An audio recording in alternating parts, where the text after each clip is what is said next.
want to do another economic collapse SITREP. And two things we want to talk about today is the used car market and the price of used firearms and their availability. So the first thing I've seen is while I was riding around working this week and getting supplies and other stuff, I keep getting bombarded with advertisements on the radio for used cars. So in our area, all the used cars dealers are having a hard time finding inventory. A lot of this is coming from the lack of new car sales, where there's no trade-ins for them to get and sell. So the interesting thing is they're hitting it hard and heavy to get inventory. Now the second part of that is, are they offering a fair price, or are they trying to take advantage of the economic opportunities and get an inventory of cars for next to nothing because people are in trouble? So let me know what's going on in your area with used cars, what kind of prices they're looking at as far as buying them, selling them. Is this just an opportunity for them to increase their profits?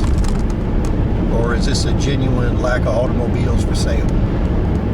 So we do know, going all the way back to Obamacare and the Obama stimulus, when we had the cash for clunkers, that pretty much destroyed a lot of the used car market.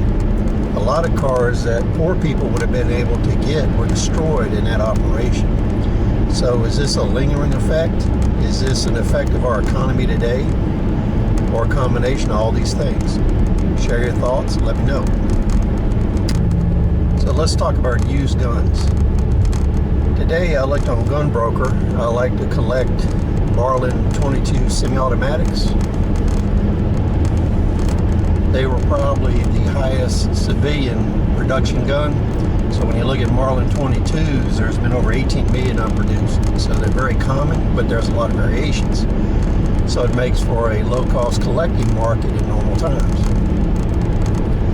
So today when I looked, there was only 5 pages of Marlin 22 firearms on Gun Broker covering the semi-automatics. And a lot of that was composed of guns that weren't Marlins, or they were parts kits or other parts. In normal times you'd have 15 to 20 pages without the parts kits, other guns and stuff mixed in, because there's so many of them in circulation. And then I looked at Stevens and Springfield model 6As and 187s. Same thing there. There was only like 3 or 4 pages of those on Gun Broker. Normally there'd be just tons of them because they're fairly common and there's not a lot of demand for them in the past.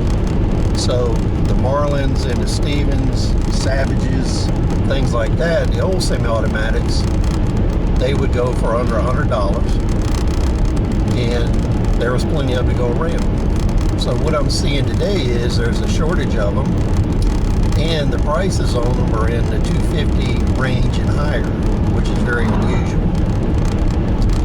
So moving forward, I would suspect there's going to be more and more shortages of these weapons until people start going bankrupt, and then the market would be flooded again. So people have to make a decision. Do they want to pay the prices today to get something now? Or can they hold their money and wait for prices to come down once the economic depression deepens?